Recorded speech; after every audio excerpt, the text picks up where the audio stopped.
क्या हार में क्या जीत में, किंचित नहीं भयभीत में, संघर्ष पथ पर जो मिले ये भी सही वो भी सही।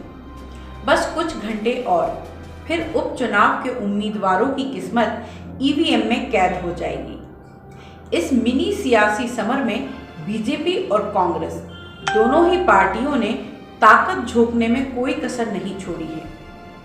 मुख्यमंत्री शिवराज सिंह चौहान, प्रदेश अध्यक्ष वी.डी. शर्मा, केंद्रीय मंत्री ज्योतिरादित्य सिंधिया, केंद्रीय मंत्री नरेंद्र सिंह तोमर, पूर्व मुख्यमंत्री और कांग्रेस अध्यक्ष कमलनाथ और पूर्व मुख्यमंत्री दिग्विजय सिंह, सबकी साख दांव पर लगी है। इन 4 सीटों पर पिछले चुनाव का ट्रैक रिकॉर्ड 50-50% का रहा। 2 कांग्रेस के पास थी और 2 सीटें बीजेपी के पास। खंडवा लोकसभा सीट बीजेपी के पास थी। फिलहाल इसका समीकरण अंदरूनी विरोधों से भरा है। नंद कुमार के निधन के बाद उनके बेटे हर्षवर्धन सिंह और अर्चना चिटनिस प्रबल दावेदार थे। दोनों की खींचातानी ने ज्ञानेश्वर पाटिल की लॉटरी लगा दी। कांग्रेस में अरुण यादव पीछे हटे तो राज नारायण सिंह पूर्णी की किस्मत चमक गई। भीतरघात इनके लिए बड़ी चुनौती है। इस लोकसभा सीट में 8 विधानसभा सीटें हैं और हर सीट का मिजाज अलग अलग। तस्वीर बेहद दिलचस्प है। जोबट विधानसभा सीट की बात करें तो इस सीट की किस्मत भी आदिवासी वोट बैंक तय करता है। कांग्रेस की विधायक कलावती भूरिया के निधन से खाली हुई थी। बीजेपी के दल बदल दांव से कांग्रेस दो फाड़ हो गई है। खानदानी कांग्रेसी सुलोचना रावत की पैराशूट लैंडिंग का भारी विरोध दिखा। राजनीतिक परिवार से ताल्लुक रखने वाले महेश पटेल भी इलाके में अच्छी पकड़ रखते हैं, लिहाजा टक्कर कांटे की है। शिवराज और कमलनाथ दोनों ने यहां पूरा जोर लगाया। बीजेपी सुलोचना के नेटवर्क की बदौलत जीत की आस लगाए बैठी है। उधर पृथ्वीपुर विधानसभा पर भी आदिवासी वोट बैंक निर्णायक होता है।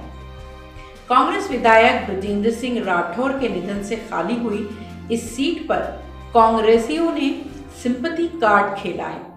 पिता की विरासत का फायदा कितना मिलता है ये तो नतीजे बताएंगे। बीजेपी ने पिछले चुनाव में 2 नंबरी रहे शिशुपाल यादव पर दांव लगाया है। यादव का नेटवर्क तो तगड़ा है, पर बीजेपी नेताओं का उनका साइकिल छोड़कर आना और टिकट पाना खटक रहा है। कांग्रेस को जीत का भरोसा है। बीजेपी ने ताकत लगाने में कसर नहीं छोड़ी है। रेगांव सीट बीजेपी के जुगल किशोर बागड़ी के निधन के चलते खाली हुई। यहाँ SC/ST वोट बैंक बड़ा है। बागड़ी वोटरों की भी बड़ी संख्या है। बीजेपी ने प्रतिमा बागड़ी को मैदान सौंपा है। इनका विरोध जुगल किशोर बागड़ी के परिवार ने किया। निर्दलीय पर्चा भी भरा, बाद में मान मनोबल के बाद वापस भी ले लिया। अंदरूनी समीकरण आगे का भविष्य तय करेंगे। कांग्रेस की कल्पना वर्मा चुनौती दे रही हैं। पिछली बार मैदान में दूसरे नंबर पर आई थी, ज्यादा मजबूत स्थिति में दिख रही हैं। लेकिन ये सब आंकड़े जीत के नतीजे में बदलते हैं या नहीं, इसके लिए फाइनल जनादेश का इंतजार करना होगा। राजनीति एक हार या एक जीत से तय नहीं होती, मैराथन रेस है, 100 मीटर की दौड़ नहीं। इसलिए शायद यही पंक्तियां तमाम दिलों के लिए मुफीद हों। क्या हार में क्या जीत में, किंचित नहीं भयभीत में, संघर्ष पथ पर जो मिले ये भी सही वो भी सही। तो अगर अब तक आपने टाइम 8 मध्य प्रदेश को सब्सक्राइब नहीं किया है तो चैनल को सब्सक्राइब कीजिए और शेयर, लाइक और फॉलो करना बिल्कुल ना भूलें।